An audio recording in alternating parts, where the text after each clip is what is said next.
Hello students, आज हम बात कर रहे हैं आपके सपनों के बारे में कि आपका जो सपना है सरकारी टीचर बनना, आखिर उसको कैसे पाया जाए, कि अपनी तैयारी में ऐसे कौन से पॉइंट्स ऐड किए जाएं कि आपकी तैयारी 100% सिलेक्शन प्रूफ हो जाए। देखो, कोई भी चीज 100% तब मानी जाएगी जब हमारी तैयारी पूर्ण हो। अब तैयारी को पूर्ण करना है तो उसमें कुछ ना कुछ तो बेस्ट ऐड करना होगा, स्मार्ट ऐड करना होगा। उन बातों पर ही आज हम चर्चा करेंगे। तो स्टार्ट करते हैं आज का वीडियो और जोड़ते हैं उन पॉइंट्स को जिससे कि हमारी तैयारी शानदार हो जाए। पहला पॉइंट, आप में से अधिकतर स्टूडेंट्स का ये क्वेश्चन होता है कि लास्ट ईयर कट ऑफ क्या रही है, और अगर उन्हें ये बात पता भी चल जाती है, जैसा कि वो पता कर लेते हैं और वो एक मोटा मोटा क्राइटेरिया सेट कर लेते हैं कि लास्ट ईयर या पिछले कुछ सालों से जो कट ऑफ है वो 70, 75 या 80 के बीच रहने वाली है, तो हमें इस एग्जाम की तैयारी के दौरान इतनी परसेंटेज लानी है। मतलब अपने सिलेबस को वो इस तरीके से पढ़ने लग जाते हैं कि उनका 80% सिलेबस उन्हें कवर करना है। एक बात बताइए, जब आप पहले से ही 80% तैयार कर रहे हैं तो कैसे आप उम्मीद कर सकते हैं कि एग्जाम में भी 80% आ जाएंगे? कुछ ना कुछ तो मिस्टेक करोगे, और आप अगर मिस्टेक करते हो तो डायरेक्टली आप कहाँ आ गए? 70% पे। और उम्मीद कीजिए कि वहां से कट ऑफ कितनी चलेगी? 75। तो आप तो किधर के ही नहीं रहे, आप तो 70% लाए हो और 75 कट ऑफ है, तो आपका सिलेक्शन तो नहीं हुआ। अब गलती कहाँ हुई? आपकी एक छोटी सी सोच की कि कट ऑफ आपने पहले सोच ली कि हाँ मुझे तो इतनी लानी है, जबकि किसी भी इंसान को, अगर वो किसी की भी तैयारी कर रहा है, कोई भी गवर्नमेंट एग्जाम की तैयारी कर रहा है, अपनी सोच को बड़ा रखना है। उसे कोई फर्क नहीं पड़ना चाहिए कट ऑफ कितनी रहने वाली है या फिर उसको कितना क्या करना है। उसका फिक्स होना चाहिए कि मुझे 90 to 95 कट ऑफ लेके चलनी है, कि मेरा क्राइटेरिया है कि मैं अपने सिलेबस को 100% पूरा करूं, चाहे उसमें मेरे पसंद के टॉपिक हैं या फिर पसंद के टॉपिक नहीं है, लेकिन मैं अपने सिलेबस को एक बार 100% जरूर पूरा करूंगा। और फिर जब मेरा दोबारा या तीसरा रिवीजन होगा तो मैं उसमें से 5% शायद छोड़ दूं या 2% छोड़ दूं, लेकिन मैं एक टारगेट ये लेके चलूंगा कि 95% मुझे उसमें बेस्ट आता हो, ताकि अगर मेरी 2% गलती एग्जाम में भी हो जाए तो भी मैं 90% लेकर निश्चिंत हो जाऊं कि हाँ, अब चाहे कट ऑफ कुछ भी जाए, मेरा सिलेक्शन तो तय है। अगर आपकी भी पढ़ाई ऐसी है, आपकी सोच ऐसी है, तो आप सिलेक्शन के करीब हो। पहली बात। दूसरी बात, स्टूडेंट पढ़ते हैं, 2 दिन मोटिवेशन से पढ़ते हैं, 3 दिन मोटिवेशन से पढ़ते हैं, रोज माँ बाप उठा रहे हैं, उन्हें पढ़ा रहे हैं और उनकी बहुत मदद की जा रही है, मम्मी टाइम टू टाइम उन्हें चाय वगैरह दे रही है, लेकिन 4 दिन पढ़ने के बाद वो टूट जाते हैं। भाई अब मुझसे नहीं होगा, मैं थक चुका हूँ, मेरे अंदर वो हिम्मत नहीं है कि मैं वापस रोज ये रूटीन फॉलो कर लूँ, इतने इतने घंटे पढ़ लूँ। तो मैं अपने अंदर मोटिवेशन कहाँ से लाऊं जिससे कि मैं रेगुलर पढ़ सकूं? आप सभी को पता है, जब तक आप रेगुलर नहीं पढ़ोगे आपका सिलेक्शन नहीं है। हमें कंसिस्टेंसी के साथ रेगुलर पढ़ना है। वो कंसिस्टेंसी कैसे आए, वो मोटिवेशन कहां से आए? जब आप उस कंसिस्टेंसी के साथ रेगुलर पढ़ सके। तो स्टूडेंट्स, ये आपके खुद के अंदर है। आपने अब तक अपने आप से एक बात नहीं पूछी है कि मैं क्यों चाहता हूं कुछ बनना। वाई, अपना वाई ढूंढिए कि हाँ, मुझे अपनी लाइफ को बेटर करना है। ये वाई जिस दिन आ गया ना, तो आप खुद ब खुद मोटिवेट होके रोज पढ़ोगे कि अगर आज मैंने कुछ नहीं किया तो कल मुझे एक प्राइवेट नौकरी करनी पड़ेगी, मुझे बहुत मेहनत का काम करना पड़ेगा, शायद मैं उसे कर ना पाऊं। मतलब ऐसी जो नेगेटिविटी आपको बाद में हैंडल करनी है, उसे आज आप सोच में लाओ कि डरो अपने आप से कि आज मैंने ये काम नहीं किया तो कल मेरी लाइफ खराब हो सकती है। इंसान को एक स्टडी ही ऐसी जगह है जहां डरना चाहिए कि आज अगर मैंने ये पॉइंट अप्लाई नहीं किया, मैंने ये काम नहीं किया, तो कल मेरा क्या होगा। ये वाई अपने अंदर लाओ। जिस दिन आप में डर आ गया ना कि नहीं मुझे करना है, अगर मैंने नहीं किया तो मेरी सीट कोई और ले लेगा, डराओ अपने आप को कि तू पढ़, मुझे पढ़ना है, मैं पढ़ूंगा। नहीं किया आज तो कल कोई और ले लेगा और मैं ऐसे ही रह जाऊंगा। वो कहावत तो सुनी है ना कि आज अगर आपने आपके सपनों के लिए कुछ नहीं किया तो कल कोई और आपको अपने सपने पूरे करने के लिए रख लेगा।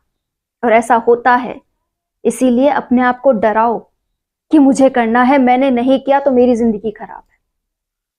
एक एजुकेशन ही है जहां डरना चाहिए, और डर वो वाला नहीं, एक पॉजिटिव डर है कि मैंने कुछ नहीं किया तो मेरा क्या होगा, मुझे करना है, मुझे करना है, मुझे सुबह उठना ही है, मुझे 4 बजे खड़े होकर बैठना है।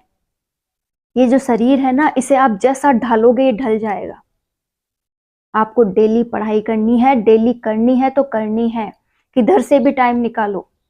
जिन लोगों के पास टाइम कम निकलता है, 2-3 घंटे निकलते हैं, उन्हें तो और ज्यादा फोकस करने की जरूरत है कि ये जो 3 घंटे भी अगर मुझे मिले हैं ना, मैं इसमें 8 घंटे की पढ़ाई करूंगा। मतलब एक सेकंड भी नजर इधर से उधर नहीं। दुनिया 3 घंटों में क्या हो रहा है आसपास मुझे पता नहीं होना चाहिए। बस मेरी बुक है जिसे मुझे अपने माइंड में सेट करना है। बचे हुए ये जो घंटे हैं मेरे ना, इसमें मैं इसको रिवाइज करूंगा। जब मुझे टाइम मिलेगा मैं इसे रिवाइज करूंगा। कि 3 घंटे की स्टडी को मैं रिवाइजेशन कितना दे रहा हूं, बचे हुए 21 घंटे में मिनिमम मुझे 3 घंटे तो वापस मिल जाएंगे रिवाइजेशन की। काम करते करते रिवाइजेशन करना है तो 6 घंटे की स्टडी कंप्लीट कर ली मैंने। जितनी मजबूत आप अपनी सोच बनाओगे उतना ही आगे आप बढ़ोगे। क्लियर हो गए 2 पॉइंट्स जो आपको अब अप्लाई करने हैं। पहला, आपको बड़ी सोच के अकॉर्डिंग क्राइटेरिया लेके चलना है कि मुझे 90% 95% की तैयारी करनी है। दूसरा, आपको क्या सोचना है कि डराना है अपने आप को कि तू आज नहीं पढ़ा तो तेरी जिंदगी खराब हो जाएगी। तो 2 बातें आपको क्लियर करनी है। तीसरा, आप एक बात सोचिए, आपका सरकारी जॉब में सिलेक्शन नहीं हुआ तो आप क्या करोगे? टीचर बन रहे हो ना, टीचर बनोगे तो प्राइवेट सेक्टर में जाके पढ़ाओगे फिर, ठीक है। और बच्चे जो आएंगे वो हाई स्टैंडर्ड भी आएंगे। सरकारी में भी हाई स्टैंडर्ड आते हैं, मैं ऐसी बात नहीं कर रही हूँ। हाई स्टैंडर्ड बच्चों को पढ़ाने के लिए आपको दुगना पढ़ के जाना है। मतलब वो पॉइंट आपको हर हाल में 100% आना चाहिए। अगर आप चूके तो बच्चे आपसे वही क्वेश्चन पूछ के आपको जॉब से निकलवा भी सकते हैं। जब आप वहां इतनी मेहनत करके जाना चाहते हो तो क्यों ना आज आप पढ़ के अपनी और अपने परिवार की लाइफ बना लो। क्यों ना वो उस दिन वाली 100% मेहनत आज आप कर लो, ताकि जब भी आप अपनी पसंदीदा सरकारी स्कूल में जाके बच्चों को पढ़ाएं, उन्हें वो 100% पढ़ा सके, उन्हें वो 100% पढ़ा सके जो आप पढ़ाना चाहते हैं, उन्हें वो बेस्ट फैसिलिटीज दे सकें जो आप देना चाहते हैं। एक बार ये बात सोच के देखना कि जब डेली 100% पढ़ के जाके आपको पढ़ाना है तो क्यों ना इन 6 महीनों में आप उन जो आपकी बची हुई 30 साल की जिंदगी की मेहनत है ना उसे लगा लें। कि अगर बाद में आपको एक अच्छी सेटल लाइफ जीनी है तो आज आप इन 6 महीनों में वो मेहनत कर लो जो आगे आपको जिंदगी में करनी, और अपने आप को पढ़ाई के लिए मजबूर करें। आज का जो स्टैंडर्ड चल रहा है, जो आज का स्टूडेंट है, वो हर कोई टेक्निक जानता है, वो फोन चलाना जानता है, टॉपिक को सर्च करना जानता है, और वो जब 2 मिनट के लिए किसी चीज को नहीं देख सकते। आप एक बात नोटिस कीजिए, आज बच्चे फोन चला रहे हैं तो जब वो रील्स देखते हैं तो 2 सेकंड में उन्हें रील्स पसंद ना आने पर वो बदल देते हैं, ठीक है। वो 2 सेकंड किसी को बर्दाश्त नहीं कर रहे तो वो आपको 1 घंटा कैसे बर्दाश्त करेंगे? आप में एबिलिटी होनी चाहिए, आप में काबिलियत होनी चाहिए, ठीक है। तो आपको एक बेस्ट टीचर बनना है। और बेस्ट टीचर कब बन सकते हैं? अभी छोड़िए, आप कोई से भी सेक्टर के हैं वो चीज छोड़िए, लेकिन आपको एक बेस्ट टीचर बनना है। और बेस्ट टीचर के लिए आपको हर एक पॉइंट बेस्ट आना चाहिए। तो जब वो बेस्ट की तैयारी बाद में करनी है तो क्यों ना आज कर लो। मैं अपने टॉपिक को इतना शानदार तैयार कर लूं कि चाहे उसका कोई भी क्वेश्चन मुझसे पूछा जाए मैं उसका जवाब दे सकूं। किसी भी बुक का हो, कहीं से भी कोई भी इंस्टीट्यूट का उसमें एमसीक्यूज डाला गया हो, किसी भी ऑनलाइन टीचर द्वारा पढ़ाया गया हो, कोई भी ऑनलाइन उसकी टेस्ट सीरीज हो, कहीं से भी कोई क्वेश्चन हो, मैं उसे सॉल्व कर सकूं।